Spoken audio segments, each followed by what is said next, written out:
Hello friends, स्वागत है सभी का हमारे चैनल एसएस क्लासेस पर, जहां पर मैं शालिनी मिश्रा आज आपके लिए लेकर आई हूं एक महत्वपूर्ण टॉपिक जो कि हमारा हिंदी की अन्य गद्य विधाएं यूनिट है, उसी से लेकर आए हैं। तो आज हम इस वीडियो में यहां पर देखने वाले हैं माटी की मूर्तें, मेरी तिब्बत यात्रा, अरे यायावर रहेगा याद, प्रेमचंद घर में और मुक्ति बोध की एक साहित्यिक की डायरी।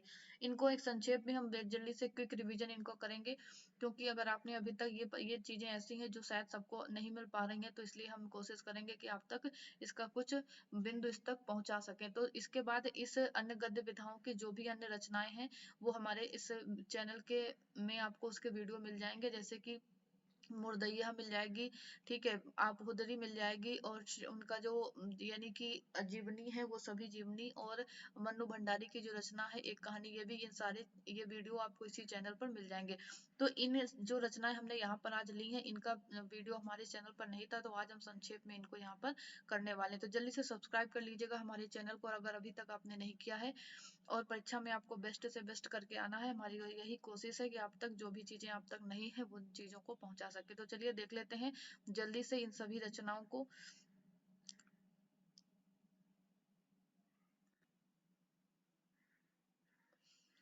तो हम सबसे पहले हम देखने वाले हैं यहाँ पर माटी की मूर्तें, ठीक है।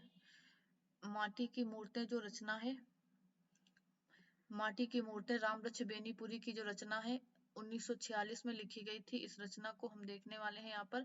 तो ये क्या है, माटी की मूर्ति रेखा चित्र रामवृक्ष बेनीपुरी की विशेष ख्याति मिली उनको इस रचना से, और इस संग्रह में उन्होंने समाज के जो उपेक्षित पात्र को नायक का दर्जा दिया, ठीक है। उदाहरण के रूप में जैसे हम रजिया नामक पात्र देख सकते हैं, एक रेखा नाम का है, रजिया नामक पात्र का रेखा चित्र है, और उसके माध्यम से उन्होंने निम्न वर्ग की एक बालिका को जीवंत कर दिया है। इस संग्रह के अन्य रेखा चित्रों में बलदेव सिंह, मंगल, बाल गोविंद भगत, बुधिया और सरजू भैया, ये मुख्य रेखा चित्र यहाँ पर हमें इसमें माटी की मूर्ति में देखने को मिलते हैं, ठीक है। तो मैथिली शरण गुप्त ने इस विषय में कहा है कि लोग माटी की मूर्ति बनाकर सोने के भाव बेचते हैं, पर बेनीपुरी सोने की मूर्ति बनाकर माटी के मोल बेच रहे हैं। इंपॉर्टेंट कथन है मैथिली शरण गुप्त का इस रचना के संदर्भ में, ठीक है। तो माटी की मूर्ति संग्रह की रचनाओं में बेनीपुरी जी ने गांव की जमीन से उठाए गए कुछ अनगढ़ चरित्रों को न केवल क्या किया, रंगत दी, अपितु उन्होंने क्या किया, उसमें एक प्राण फूंकने की कोशिश की। गांव के किसी भी यानी पेड़ के नीचे हम देख सकते हैं कि नीचे रखी हुई जो माटी की मूर्तियां हैं, उनके बारे में बेनीपुरी जी ने उन मूर्तियों को की जीवंत व चलते फिरते हुए शब्द चित्र मानते हुए उन मूर्तियों को लिखा। उनके विषय में लिखते हैं कि मैं मानता हूँ कि उन पर पच्चीकारी की है, लिखते हैं कि मैं मानता हूं कि उन पर पच्चीकारी की है, किंतु आगे देख लेते हैं इसमें कि लेखक कहता है कि मैं मानता हूं कि उन पर पच्चीकारी की है, किंतु मैं ऐसा नहीं होने दिया है कि रंग रंग में मूल रेखाएं ही गायब हो जाएं। आगे मतलब इस रेखा चित्र के माध्यम से उन्होंने गांव की जमीन से उठाए गए कुछ अनगढ़ चरित्रों को न केवल रंगत दी, अपितु उन्होंने क्या किया, उसमें प्राण भी फूंकने की कोशिश की, ठीक है। गांव के किसी भी पेड़ के नीचे लेखक कहता है रखी हुई जो माटी की मूर्ति है, उनके बारे में वो अपना एक विचार व्यक्त करते हैं, शब्द चित्र मानते हुए उसको कहते हैं कि मानता हूं कि काल ने उन पर पच्चीकारी की है, किंतु मैंने ऐसे नहीं होने दिया कि रंग रंग में मूल रेखाएं ही गायब हो जाए। मैं उसे अच्छा रसोइया नहीं मानता जो इतना मसाला कि सब्जी का मूल स्वाद ही नष्ट हो जाए, या जीवन को रेखांकित करती हुई बेनीपुरी जी की सशक्त लेखनी से निकली आकर्षक, मार्मिक और संवेदनशील एक रेखा चित्र है, ठीक है। तो माटी की मूर्ति के बारे में आपने पढ़ा, 1946 में इसको प्रकाशित किया गया था, ठीक है। ये इनकी एक सशक्त लेखनी का एक अच्छा उदाहरण देखने को हमें मिलता है। तो अगली रचना हम जल्दी से देख लेते हैं। इसके आगे हमने जो दूसरी रचना ली है वो है हमारी राहुल संकृत्यायन जी का अरे यायावर रहेगा याद, ठीक है। राहुल जी ने लिखा, ये यात्रा वृतांत है, मेरी तिब्बत यात्रा, सॉरी, वो आगे जी का है अरे यायावर। तो मेरी तिब्बत यात्रा राहुल संकृत्यायन का है। इसके बारे में पढ़ लेते हैं कि ये वृतांत राहुल जी ने तिब्बत यात्रा का इसमें वर्णन किया है, और लेखक ने 1929 में जो यात्रा नेपाल के रास्ते से की थी उस समय का वर्णन इसमें किया है। उस समय भारतीयों को तिब्बत यात्रा की अनुमति नहीं थी, अतः उन्होंने यात्रा भिखारी यात्रा के भिखारी के रूप में की थी। ठीक है, लेखक ने तिब्बत की यात्रा की थी जब नेपाल तिब्बत जाने का केवल एक ही रास्ता था, उस समय उसने यह यात्रा की। ठीक है, और इस रास्ते पर नेपाल के लोग भी भारत के लोगों के साथ जाते थे। रास्ता व्यापारी को सैनिक यानी कि व्यापारियों का था, सैनिक रास्ता भी था, इसलिए लेखक ने मुख्य रास्ता बनाया। वहां पर बताते हैं कि तिब्बत में छुआछूत जाति पात नहीं था, वहां की औरतें पर्दा नहीं करती हैं, चोरी की आशंका के कारण भिखारियों को कोई घर में घुसने नहीं देता और ना ही अपरिचित होने पर कोई उनके घर जा सकता था। साथ ही अपने घर में वो बहुत से यानी आप मतलब वो अपने घर में उनके घर में कोई नहीं जा सकता था, वो आपको खुद ही मतलब दे सकती चीज सामान आपको दे सकती थी और घर की औरतों को दे देते थे जो भिक्षु लोग होते थे और वो उनके लिए नाश्ता पानी बनाते थे। मेरी तिब्बत यात्रा में उन्होंने तिब्बती समाज और ज्ञानवर्धक संस्कृति का वर्णन किया। तिब्बत के धार्मिक व्यवस्था और परंपराएं, खान पान, वेशभूषा, इन सारी चीजों पर लेखक ने यहाँ पर प्रकाश डाला। वहाँ के मंदिरों का भी वर्णन किया है। नारी समाज का वर्णन करते हुए उन्होंने लिखा कि तिब्बत में भी यानी कि भिक्षुओं की संख्या ज्यादा है। यहाँ पे थोड़ा सा टाइपिंग मिस्टेक है, भिक्षुकों की संख्या ज्यादा है क्योंकि वहाँ प्रथा के अनुसार सभी भाइयों की एक पत्नी होने के कारण अनेक लड़कियां वहां अविवाहित रह जाती थी और वे क्या बन जाती थी, भिक्षुक बन जाती थी। तो राहुल जी ने इस अपनी अद्भुत यात्रा का वर्णन अपनी मेरी तिब्बत यात्रा शीर्षक से किया है। ठीक है, अगली रचना है हमारी जो इसे हमने ली है उस वो है हमारी अरे यायावर रहेगा याद, अज्ञे जी की रचना है। तो इस यात्रा वृतांत को देख लेते हैं। अज्ञे जी ने लिखा कि ये पुस्तक अज्ञे द्वारा रचित एक यात्रा वृतांत है। 8 यात्राओं का वर्णन किया गया है इसमें, सभी में पर्याप्त विविधता है। यात्रा में असम, बंगाल, औरंगाबाद, कश्मीर, पंजाब, हिमाचल प्रदेश के भागों का वर्णन मिलता है और इसमें तमिलनाडु के प्रति अति प्राचीन मंदिरों के बारे में बताया गया है।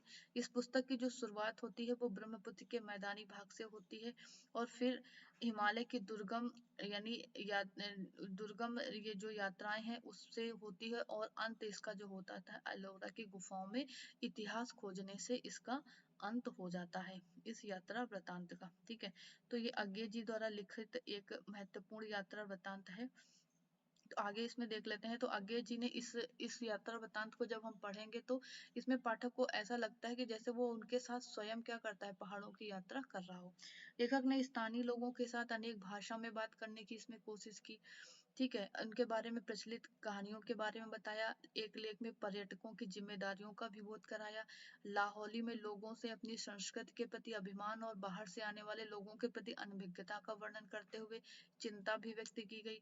और इस प्रकार अनेक बाहर से आने वाले लोग कहते हैं किस प्रकार से यानी जो उनकी जो व्यवस्था है, जो नशा, ये सारी चीजें यहाँ पर लेकर आते हैं। लेखक मानता है कि जो पहाड़ी लोग हैं, पहाड़ी जनजातियां हैं, उनकी जीवन पद्धति हम लोगों के अनुसार विकसित नहीं है, कुछ उनमें विकृतियां हैं, लेकिन लेखक उनके अनुसार कार्य करने की कोशिश करता है। इस वृत्तांत में आगे पर्यावरण का इतिहास व साहित्य का चिंतन भी देखने को मिलता है। उन्होंने प्रचलित ये ऐतिहासिक गाथा को उपलब्ध प्राकृतिक अवरोधों से तोलने की कोशिश की और सोचा कि उस समय क्या हुआ होगा, आगे जो आगे की भाषा थी, इन सारी चीजों को उन्होंने लिखा। और इसमें उन्होंने संस्कृत की कुछ सूक्तियों का भी प्रयोग किया है और इन जो सुंदर संस्कृत की सब सूक्तियों का भी लेखक ने इसमें प्रयोग किया और यात्रा वृतांत शैली में लेखक ने इस पूरे वृतांत को लिखा। और जो उनकी ये सूक्तियां हैं उतनी ही सुंदर लगती हैं जितनी कि उनकी जो हिंदी की कविताएं हैं। तो इस तरीके से ये अज्ञे द्वारा लिखा अरे यायावर रहेगा यात्रा वृतांत है। ठीक है, उसके बाद हम अगली रचना देख लेते हैं इसी से संबद्ध, जो इसी यूनिट की है हमारी। तो वो है हमारी प्रेमचंद घर में शिवरानी देवी द्वारा लिखित जीवनी है प्रेमचंद जी की। तो इसलिए प्रेमचंद की पत्नी शिवरानी देवी ने प्रेमचंद घर नाम से उनकी जीवनी लिखी। उनके व्यक्तित्व के उस हिस्से को इसमें उन्होंने उजागर किया जिसमें जिससे लोग इससे क्या थे, परिचित नहीं थे। ठीक है, ये सत्य घटना पर आधारित है क्योंकि उन्होंने खुद उन पलों को जिया, शिवरानी देवी जी ने जो उनकी पत्नी थी, और उसे महसूस किया था, इसलिए ये क्या है, सत्यता पर आधारित है। जिसका प्रकाशन 1949 में हुआ प्रथम बार, वर्ष 2005 में संशोधित करके इसे पुनः प्रकाशित किया गया। और प्रेमचंद एक महान साहित्यकार थे और इसके अतिरिक्त वे एक संवेदनशील पति भी थे। इन सारी चीजों को भी उन्होंने इसमें बताने की कोशिश की। और उन्होंने हमेशा अपनी पत्नी को लिखने पढ़ने के लिए, सामाजिक कार्यों में बढ़ चढ़ कर हिस्सा लेने के लिए प्रेरित किया। शिवरानी देवी जी ने इस पुस्तक में उनके साथ बिताए हुए उन सुनहरे पलों को बड़ी सहेजता के साथ, सुंदरता के साथ प्रस्तुत किया है, और जीवन के अंतिम क्षणों में उनके प्रति लगाव का भी अपने यानी वर्णन करते हैं। और अपने पति की महानता को उन्होंने वो क्या करती हैं शिवरानी देवी, यानी उनके मरणोपरांत ही समझ पाती हैं। ठीक है, यानी वो लिखती हैं इसमें कि किसी भी व्यक्ति की कदर हमें तब होती है जब वह हमारी नजरों से ओझल हो जाता है, हमारा मन पछताता रहता है, तब हमारे पास दुखी होने के अलावा कोई विकल्प नहीं बचता है। तो प्रेमचंद के मरणोपरांत शिवरानी देवी के जीवन में भी ऐसी ही परिस्थितियां आई। ऐसे में उनकी लेखनी ने साहित्य जगत के अनेक जीवन यानी अनेक स्थितियों को जिया, और साहित्य प्रेमी प्रेमचंद का केवल साहित्यकार का रूप ही नहीं, अन्य व्यक्तित्व को भी देखें, इसलिए शिवरानी देवी जी ने उनकी जीवनी को लिखने की कोशिश की। अगली रचना हम इसमें लेते हैं, इसी क्रम में जो है महत्वपूर्ण रचना है, जो कि मुक्तिबोध की एक साहित्यिक की डायरी, मुक्तिबोध द्वारा लिखित ये रचना है। ठीक है, इस साहित्यिक की डायरी, ये डायरी तो ये क्या है 2000 में प्रकाशित हुई, 25 जून को भारतीय ज्ञानपीठ के द्वारा ये प्रकाशित होती है। इस पुस्तक की डायरी सत्य की खोज है, जिसके आलोक में कवि ने अपने लेखक ने अपने अनुभवों को सार्वभौमिक अर्थ देने की कोशिश की। और ये डायरी विधा की एक प्रथम रचना है, जो फैंटेसी शैली, मनोविश्लेषण, तर्क, कविता और आत्मज्ञान के विभिन्न स्तरों पर क्या करती है, एक साथ चलती है। और इस जो ये डायरी विधा है, इसमें क्या क्या लेखक ने एक मतलब विभिन्न प्रकरणों के साथ 16 प्रकरण 13 प्रकरणों में इसको विभक्त किया है। कुछ जिसके शीर्षक हैं, जैसे एक लंबी कविता का अंत, हाशिए पर कुछ नोट, सड़क से को लेकर एक बातचीत, एक पत्नी मित्र की पत्नी का प्रश्न चिन्ह, नए जन्म की कुंडली, कटु काव्य शब्द, कलाकार की व्यक्तिगत ईमानदारी आदि, ये सभी क्या है, शीर्षक हैं। इन शीर्षकों पर ही ये पूरी रचना रची गई।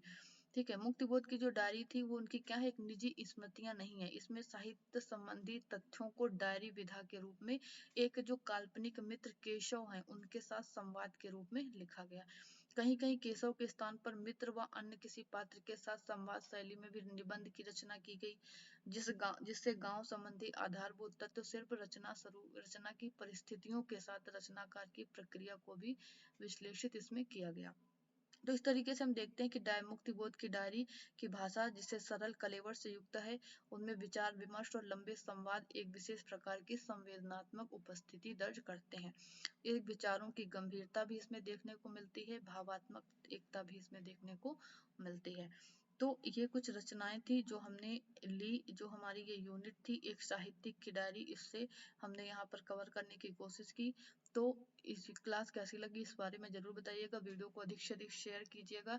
हमारी कोशिश थी कि थोड़े से समय में आपको कुछ जानकारी इन सारी चीज़ों की भी दे सकें, जिससे आपको परीक्षा में अगर इससे संबंधित कोई भी प्रश्न बनता है तो आपको उस विषय का कुछ ना कुछ ज्ञान हो सके।